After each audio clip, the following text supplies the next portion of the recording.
o commune rural Kuramangi no e ngol lawol Labe Kundara hakkunde makko e saare Labe nden kaw laamora ɗon ko kilométre aji nogay e jeɗɗi tawde no woni hitande bi o conseil communal ardina bilan maɓɓe on ko weltinɗo woni ko weltori maire commune rural on Elhadji Mamadou Saydou Ley Kassa Diallo. Commune amen on no fewndori conseil communal o waɗi ɗo golleji jani weltinɗime ko adi kon taw men ndaari men tawi luumo ngon e garbatir on fof ko ka hoore laawol woni ɓay min jooɗike min aménagé laawol min itti otoje ɗen ka hoore laawol min naadoyɗi ka nder luumo dewi ka hoore laawol min tawi buuse ɓen no yeeya ɗo prix tew kilo tew 35 000 min tawi no sattani population o min noddi ɓe min wuyti prix on min watti kilo tew a 30 000 no satisfaise min après ɗum min heɓi ɗo financement mo ANAFIC financani min ndaari min tawi priorité amen on ko jeunesse o min darnani ɓe stade sous préfectoral kutuɗo plus de 600 millions min hendike mo min jonniti pay koye provisoire remise provisoire am ɗon no weltinimi avenir jeunesse on aray no hawranimi meɗen marno ɗo nokkure wonde très enclavé ka wiyete Tallemba ɗum koye nder district Teguéñé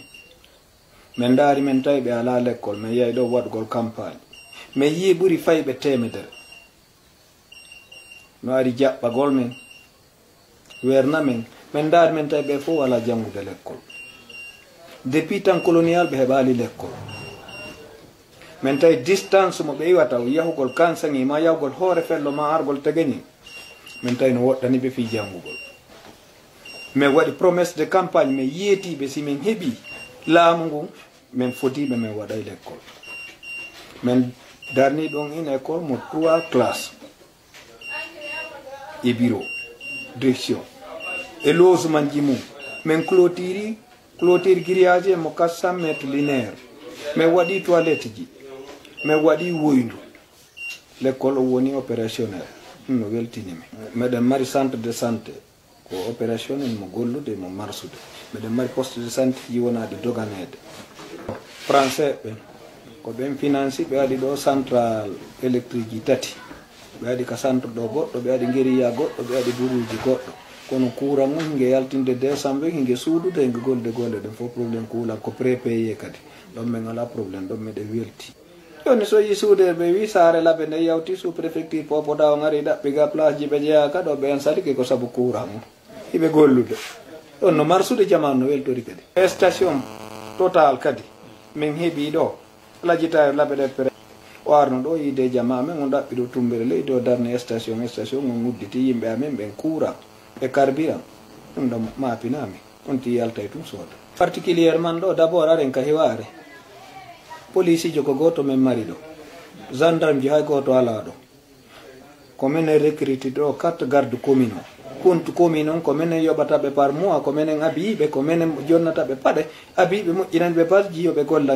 jama o ɓe hiwa beri ko ɓe wawi kon kono hande police communal wona waɗɗo formation wona jonnaɗo arme on ɗon aray wata hiwde population ko gouvernement farli hiwgol population e biyeji mum ɗi wano bo e ɓuuɓa kadi min yiduno ɗo e portoɓe français joni Labe ɗo partenariat ɓen kadi financani min waɗani bo e ɓuuɓa forage ka l'école maɓɓe min waɗani ɓe clôture grillage min waɗani ɓe toilette ji ɗum kadi ɗum ɗon fof koye éducation on jeeya koye jande ɗen jeeya nokkugo no ga kadi district Leycandi on ka wiyete Boore ɗon kadi meeɗano heɓude l'école ɗon ko minen commune on tigui fuɗɗaniɓe l'école o min heeɓi classe ji ɗiɗi gasuɗi yiɗi jannude ɓe heeɓi déjà jangaɗo e district Leycandi on keerol amen e Dalen kadi l'école go kadi primaire meɗen fuɗɗi toon kadi no woɗɗaniɓe ɓen ɗon kadi noko jandede meɗen wawide on annen mo no avancude ka banggal ressortisanɓe meɗen weltaniɓe hara ko moƴƴa ɓe ɓe no gollude ka mum min heɓali feere no min yaltira taw min tawoyaɓe kamɓe kadi buy maɓɓe wawali anditude meɗen ga ko service Kuramangi mi woni wadde ana service amen personnel ɓe ɓe no gollude ka mum wiugol ko wallitagol commune o ressortisanɓe amen wonɓe angolaɓe ɓe wallitino men ɗo financement fawɗo e 100 millions min hoyi collège on cours on collège kadi ko minen darnannomo hoore amen men clôturima ɗum ko ɓe Angola ɓe wallitinomen ɓe haaɗal ɗon ɓe laafo e cangel boore Kuramangi wonɓe Angola ton kadi eɓe wayɗi association maɓɓe on Cakula ɓen kadi ari wi no mari financement mo faala men wallitade men ndaari men tawi ɓay centre o ngala ndiyam ɓe jasi woydu moƴƴuru ndun kadi noka nder centre ɗo ka cité administratif ɗon ɗum ɗon kadi yimɓe no hutorde ndiyam ɗam balla ressortissant ko min heɓi taw meɗen habbiɓe men tañƴini woday arɓe kono noon ko ɓe Angola ɓen pet min heɓi ballal muɗum taw haysi golleji goo waɗama no heddi golleji buy kadi hanaɗi waɗede sengo ka commune rural Kuramangi jokkiti maire on ko projet ji men monti men faala yaade e bayerɓe ɓe men toroɓe balle no ɓe wallitora men no min heɓira ɗum men daara no min waɗira ponji ɗin si min heɓi financement mais wata yejjitu minen jooɗagol amen ɗo gilandema min jooɗi ɗo commune ji ɗin gouvernement addanali min subvention hay 100 francs ko notre propre moyen fewndo men ɗaɓɓayno laamu no min yeɓirayno juuɗe men kafa men wallito ɗum ko ɗum hani mi woni kafirde fewndo ɗo ko boyli local ɗi wona gollirede fiyo ka centre ɗo heɓo ndiyam donc kadi meɗen mari projet mum riisi ɓen fewndo ɓe godronata ngol laawol ɓe jasuno forage gaɗa pongon ɗo mi yidde préfet o préfet o wi forage o hari riisiɓɓen no duwa gouvernement lajine o biyenji riisiɓɓen ko ɓe accunoɗo matériel engin roulant e ko way wano noon kon fof gouvernement o saisiti yeeyi ɗin forage ji ɓe récupéri ɗi ko commune on jeeyi meɗen faala montude projet men ndaara ɓay forage on no ɗo min no min heɓi Allah waɗi kadi min heɓi courant no mi waɗira addition ɗo heɓa ndiyam laaɓuɗam ɓay noon premier vice maire on landama o andintinno ɗon no commune rural on jooɗori noon ato wajade ɗi jamaji waɗanaɓe ɗi golleji ka nokkureji mum tammitagol ɗum ɗo gollira kadi no haniri noon Mamadou Madaniw Jawne commune rural Kuramangi e commune on no jogi conseil ɓe 16 e maire on haray golle ɗe labama e haray noon kadi ko hunde wotere men ɓeytanta onon tallen maga min toriki on haray en respecte ko halduɗen kon ko fewti noon hettugol recette ji commune on tengo ka makiti maɓɓe ma e nokkeli goo o hunde nde ardiɓe ɓen woni hawrude e sattede fota holli Elhadji Mamadou Saydou Diallo hay fonctionnement on ɗo karanmi woni heɓide fonctionnement commune o min ala kange min ala jaman min ala bauxite min ala ɓe ngala ressource fayda e hunde kayɓoto e commune noon kono miɗen ƴetti disposition ndargol no min heɓira gare voiture moderne si min heeɓi gare voiture moderne otoje ɗen fof nadama ko nder gare voiture lumo ngo min daara no ngo howiri kiyesi ji ɗi waɗe min daara so tawi min heeɓi wawoɓe ƴantude kippana men no taxe ji ɗin hettora sona ɗum min daara privé men loyna wana woɓɓe ɓe woni waɗirde ni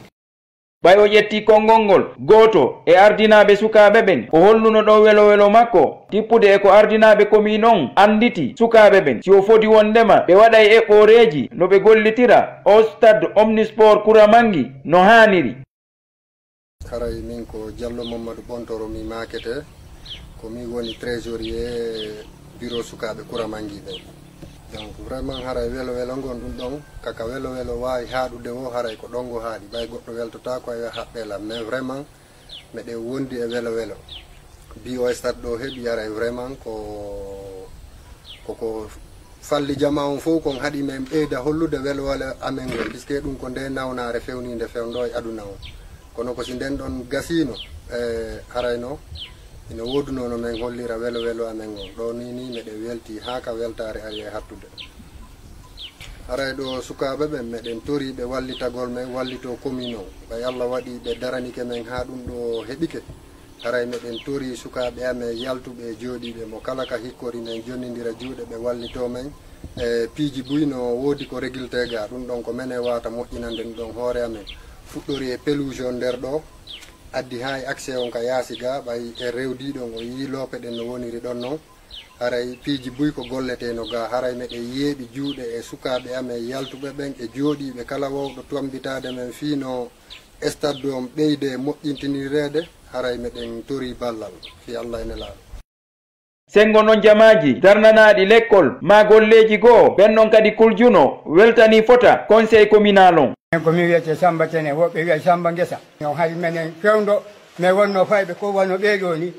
ko leysengo mangi to men janggoyayno l'école